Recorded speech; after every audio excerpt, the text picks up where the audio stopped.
Welcome to the Dynasty Dugout Show, a podcast covering all things minor league baseball. Get a front row seat to the action with everything you need to know about the future stars of Major League Baseball. And now, here's your host, Chris Clegg. Happy Monday, folks. It is the final day of March, Monday, March the 31st. Baseball's in full swing. Major League Baseball and AAA completed their first full weekend of action. We have minor league assignments happening now. We will know where all the top minor leaguers will be assigned. And this weekend, we will have all new affiliates starting back, which is exciting. And I'm pumped. Baseball's back in full swing, and things could not be better. We're back with the Dynasty Dugout Show to break down everything you need to know from the previous day's action. So I'll be talking about everything that happened over the weekend that you need to know. But first, this show is brought to you by Connect Roasters. That's Ian Happ's coffee company. Connect Roasters makes an incredibly smooth blend of coffee, and you can get the Gold Glove blend, which is Ian Happ's specialty. Buy one, get one 50% off by going to Connect Roasters and using the code Dynasty Dugout, or use the link in the description. It is a tremendous cup. Almost done with mine this morning. I cold brew it, put some cold foam on top. Delicious. We're also brought to you by Chinook Seedery. Chinook Seedery has the best seeds in the game. Take them wherever you go. Go to the ballpark, take them with you. Your kids play ball, take them with you to the park. Your kids' team? Absolutely. You can get 10% off using the code The Dynasty Dugout and get your favorite seeds in the game for you today. Let's dive right in. Right off the top, I want to talk about A.J. Smith-Shawver, who didn't put up the best line. He threw 4 innings with 6 hits and 3 walks, 2 earned allowed. He did strike out 4 batters and generated 13 whiffs. But let's talk about A.J. Smith-Shawver because the stuff looked pretty good. Like, it looked much better than the results showed. And then the results showed in the 13 whiffs, I thought. He's throwing a new splitter. Strike zone was a bit of an issue, so that's obviously notable. And the command of the fastball, still a bit of an issue. And that's been an issue for last year and this year. But A.J. Smith-Shawver was pretty dominant. The splitter was nasty. It generated 10 whiffs on 14 swings, so most of his whiffs came on that one pitch, and it averaged 17 inches of horizontal movement. That's it. You watch this video. That's a lot of movement, that ball going like that, the way it did. It made Manny Machado look stupid. And it had good carry to it as well. Though it's kind of different than the changeup that he threw last year. Changeup last year averaged 9.6 inches of movement, so that's interesting to see. I don't know. I look at this pitch, and I think that there might be some viability to it. Obviously, we saw the results, and he led with that pitch, which was notable. But I think A.J. Smith-Shawver could use it and become his dominant out pitch or whiff pitch. Fastball was interesting, too, because the release point did drop a little bit. Not much, but a little bit. And he created 2.5 inches more of IVB despite that. So if you don't know, IVB is like a rolling scale based on release height. So the higher the release point, the higher the IVB number is. So to drop your release point and create more IVB is pretty substantial. And that's what A.J. Smith-Shawver did. He's getting more extension. He averaged like 7 feet of extension on that pitch. All pretty incredible, while seeing a jump in horizontal movement. You know, the results weren't there. The fastball location wasn't good. Like, he got hit around, and I do think that it's just a confidence thing. When you see AJ get confident with the fastball, I think we're going to see the results. He brought back a slider from 2023 in kind of a new form. Plays more like a cutter. Has a lot of carry, averaging near 10 inches of IVB. Like, that's definitely more cutter than slider range. And it had like 1 inch of horizontal movement. So definitely cutterish, and it said 87.5. The 2-plane curveball was really good as well. Sitting near 78 miles an hour. He used it 23% of the time, had good 2-plane break, and a 33% whiff rate. I think we'll see the arsenal changes lead to better results for AJ. I think it's just a matter of time for him to be able to get the pitch to work, get the confidence he needs with the fastball, and honestly, like, just get him back in his home ballpark. This poor guy has got thrown in terrible environments his entire career. His first year, when he got called up at 20 years old, that's a tough spot to pitch, and I think he went to Arizona for his debut. And then last year, they kind of jerked him around a little bit. I think he pitched in Chicago, and then he pitched in San Diego again in the playoffs last year, and then he's out in San Diego now. So tough environments. Get him at home. Let's see what he can do. I think consistency in the major league rotation will do wonders for A.J. Smith-Shawver. Also, a couple of major league hitters to talk about. Jazz Chisholm, I mean, he went 0 for 4 on opening day, and everybody was kind of like panicking. You know, people worry about small samples for some reason. He's quickly found the groove. He had 2-hit day on Saturday with a homer, and Sunday he had 2 homers and 3 hits. People are saying the torpedo bats are the reason, but Jazz is an elite bat.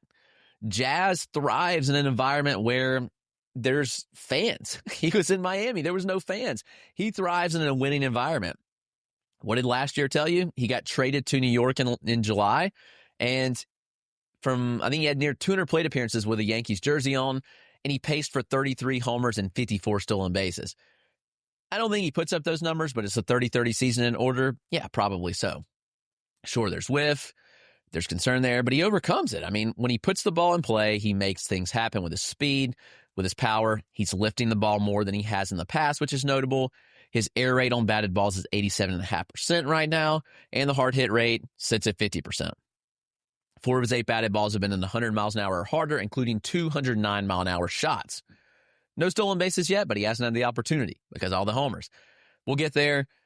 I think Jazz is in for a really, really big season, and that's why people draft him so high. He was like a second, third round pick in redraft leagues. There's a reason for that. Jazz is legit. Talk about Kyle Manzardo. He has 2 home runs in 3 games so far. Yeah, I mean, he's hitting the ball hard. He's hitting in the air. Manzardo, I think, could be a guy this year. I do want to talk about a couple more in detail. Matt McLain, I kind of pushed back on. Like, everybody was calling for a Matt McLain breakout. I've seen a lot of Matt McLain through his years in the minors and the AFL last year, and there were contact issues. Like, I watched McLain struggle against breaking balls against, like, honestly, mediocre pitching. So that was a little bit of concern for me. Like, how would McLain play in the majors again? Coming off shoulder surgery, shoot, he's had home runs in back-to-back games. He's hitting the ball hard. Yeah, he's striking out a 30% clip, but who cares? It's 3 games. On fly balls, he's hitting fly balls. He has a 101 mile an hour average exit velocity, which is crazy. No surprise he's left the yard twice. Small samples, but I think McLain could be in for a 2020 season. Ryan Mountcastle, he hasn't lit up the box score by any means. If you go to his Fangraphs or Savant page, like, you're not going to see like a box score that looks good, but he's broken his max exit velocity twice. On Friday, actually had the day off Saturday. On Friday, his second game of the year, 115.7 mile an hour exit velocity. That was a new career high. In 2023, his max was 113.6. And then yesterday, 116.7. So he broke it again. How's he doing it? Well, the bat speed's up. The bat speed is up 2 miles an hour. So naturally, when that happens, you're hitting for more power. Bat speed correlates with exit velocity. Shocker. For every mile an hour of bat speed you add about 1.2 miles an hour of exit velocity. That's important. And the fun thing is, Mountcastle registered a swing speed of 83.6 miles an hour yesterday. The highest swing speed we've seen so far this year, 83.8. So Mountcastle swinging harder, hitting the ball hard, the home runs are going to come. I would bet that Mountcastle has his first 30 home run season since 2021 when he hit 33. Going home to Baltimore this week, big weeks in order for Ryan Mountcastle. Very much excited about him. Jacob deGrom was dominant. He's healthy. I mean, healthy deGrom is one of the best pitchers in baseball. There's zero denying that. He tore up the Red Sox lineup, 5 innings of work, 2 hits, and 2 walks apiece. Struck out 6, generated 16 whiffs. Pretty crazy stuff. So deGrom, obviously, pretty dominant there. I mean, mixing 4 pitches well. I like the fact that he threw his changeup and curve more. I thought that was notable. He obviously is dominant slider, 4-seam, and those are 2 good pitches. The slider's dominant, the 4-seam's dominant. They only accounted for 76% of his pitches, which is actually down a little bit. I liked seeing him use the slider and 4-seam more. Slider generated 10 of the whiffs on 20 swings, 50%. Changeup had a 60% whiff rate. I came away encouraged that 1, deGrom is healthy, and 2, that he's using the changeup and the curve a little more often. So that was some notable Major League performances from yesterday. Obviously, lots more, but I kind of want to highlight and put a focus on some of them that do really matter. But we're going to take a quick break, and we will get back with some minor league talk. So a lot of good players to talk about on the minor league side as well. All right, let's dive back in on the minor league side of things. Roman Anthony blasted not one but 2 home runs. Shocker, Anthony is a beast. He hits for power. He's got great plate approach and discipline, and he makes plenty of contact. Anthony's still 20 years old, but he's more than ready for the majors. When does he get called up? Well, that's the question. Anthony's kind of blocked. I mean, you look at the outfield situation in Boston, you've got Jarren Duran, you've got Ceddanne Rafaela, you've also got Yadier Abreu is hitting well. Where's the fit? Devers is DHing. They're not going to bring up Anthony at DH. He's going to come up and play if he comes up. There's not a great solution. My solution that may not be popular, move Ceddanne Rafaela to a utility role. Rafaela can play short, he can play second. He's a Gold Glove center fielder, though. That's the tough thing. And they have an extension on him that keeps him in Boston through 2031 with an option for 2032, and they've got $50 million committed to him. Do they want to pull the plug this soon and say, hey, like our top prospect's ready, you got to go to a utility role? I'm not sure they're willing to do that just yet.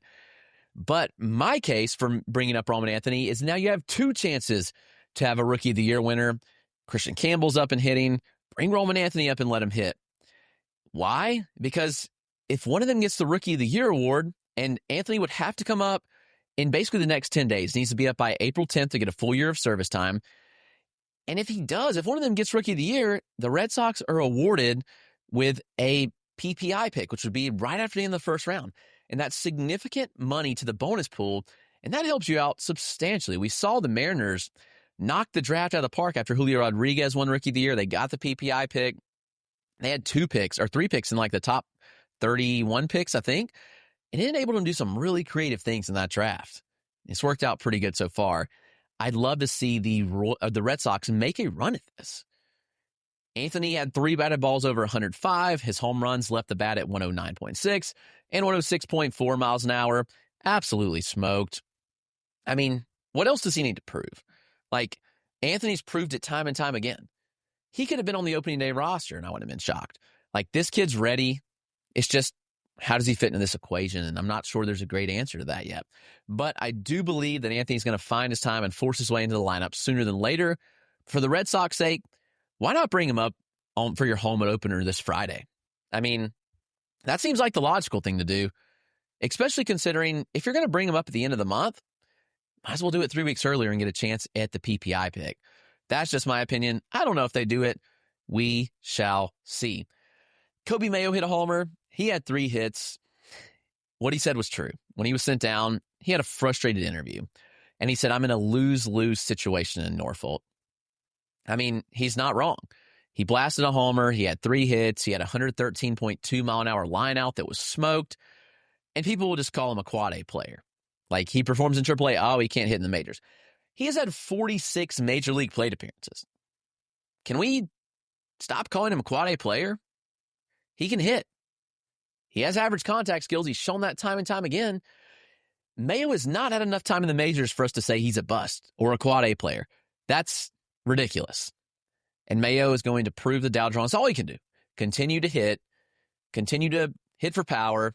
He has not swung and missed at a pitch in the zone yet. He has 100% zone contact rate. I know it's a small sample, but that's encouraging. The approach looks good, and he's hitting the ball in the air with authority. Listen, if you liked Coby Mayo last year at the All-Star break, before he got called up, there's zero reason you shouldn't still feel the same way about him. It's insane that people have written him off this quick. The questions of, well, why don't the Orioles just throw him in a corner outfield spot? Well, they don't want to. Well, the reality is, look how it worked out for Jordan Walker. I think the Cardinals ruined Jordan Walker by putting him in the outfield, putting him in a place where he's not comfortable. And in doing so, the bat suffered because now he's having to learn a completely new position that just wasn't for him. I think the best case for Mayo is to continue to work in the infield at corner infield spots, third or first, wherever it be, mash in AAA, have your confidence working. I mean, he was heating up in spring. Like, before they sent him down, he was heating up. So he was handling pitching better as actually they weeded out the poor pitching in spring training. Like, the guys got sent down. He was facing more major league pitching. He was hitting. So the best case for Mayo, I think, at this point is probably just to continue to get his work in AAA, hit, and when there's a spot, it comes about. If it's not this year, it's not this year. And it sucks. Like, we all want to see Mayo up. Kowser's out for 2 months. They didn't call him up. They called up Dylan Carlson. Well, yeah, because Mayo doesn't play outfield. So they weren't going to bring him up. If there's an injury on the first base side of things, then maybe he finds a spot. But they also have Ryan Mountcastle, who I talked about earlier, and Ryan O'Hearn, who's hit pretty well. Not going to find a spot at third base with Jordan Westberg there. It's just a really tough spot for Coby Mayo. I would say hold the faith. He will be fine. He just turned 23 years old. He has 46 Major League plate appearances. Do not give up on Coby Mayo yet. Couple arms to hit on from Sunday. Jacob Misiorowski, he turned in a gem. 5 scoreless innings with 1 hit allowed against Jacksonville. Some good power hitters in that lineup, by the way. And he struck out 7 and generated 14 whiffs, which was tied for the AAA best on Sunday. Fastballs consistently reached triple digits. He set closer to 96, or 97 actually. He averaged 96.6 on Sunday. Still pretty good. He creates pretty good IVB from a low release point. You can see it right here in the video. It plays up because he gets heavy extension, and the release point is so tough for hitters. It's an outlier fastball. I mean, it is what it is. Is Misiorowski suited better for a bullpen or starter role? Well, I think that at this point, you develop him as a starter. If you said, we're not going to put him in the Major League bullpen to start the year, then there's zero reason not to develop him as a starter in AAA. His best swing and miss pitch on Sunday, from a secondary standpoint at least, was his slider cutter. Like, averaged 93, touched 96. Has some good carry to it, a couple inches of movement, horizontal movement, not much. But the cutter plays pretty well off the fastball, and it was working on Sunday. He was throwing his mid-80s curveball with good depth, 6 inches of sweeping action. The curve gives hitters nightmares. When they have to prepare for the fastball, the cutter, and the curve, I mean, it's an impressive arsenal. I think that Misiorowski should be called up soon. This rotation's bad. The Brewers rotation's not good at all. Go look at it. They've had some injuries, and it's just not a good rotation. Misiorowski should be in the rotation and could be a big difference maker. The most eye-popping start in the minors on Sunday for me was Carson Whisenhunt, lefty for the Giants. Whisenhunt's had all the buzz in the world at some points. He's been written off at this point because he can't throw strikes. Well, that's exactly what he did on Sunday. He had a 75% strike rate. He did not walk a batter in 65 pitches and 4.2 innings of work. I think those are the encouraging signs. He outperformed Chase Dollander on Sunday. I mean, you look, he walked more than 11% of batters he faced last year. That's discouraging. But fastball set 93 on Sunday, topped at 95. He averaged 10 to 12 inches of arm side movement, and he added IVB to the fastball. Like, last year, he averaged 14 inches of IVB. This year was north of 15 in his one start. He topped out at 19. Changeup, still the elite offering that's always been. It's at around 81 miles an hour, 14 inches of fade, late tumble. That's a beautiful pitch. If you want to watch the video on YouTube, 11 of his 14 whiffs came on that offering. I do want to see Whisenhunt further develop his slider. He threw it just 10% of the time. It did not register a whiff. He's primarily a changeup fastball guy, but I do think Whisenhunt could excel in the majors by adding a slider. Shoot, he probably could even use a curveball if they wanted to go that route. But I want to see the slider developed. I want to see him use it more often. Regardless, I think you take away that the command and the strike throwing was really good in the start. That's huge for Carson Whisenhunt. But that's going to do it. It's been Monday's edition of the Dynasty Dugout Show. Tomorrow it'll be April. That's crazy. It'll be April Fools, but we won't be fooling anybody around here. We'll still be talking about baseball. You can join us tomorrow. Subscribe to the YouTube channel, your favorite podcast platform. I would much appreciate it. But we'll talk to you tomorrow, and I will see you then. Have a great Monday, everybody.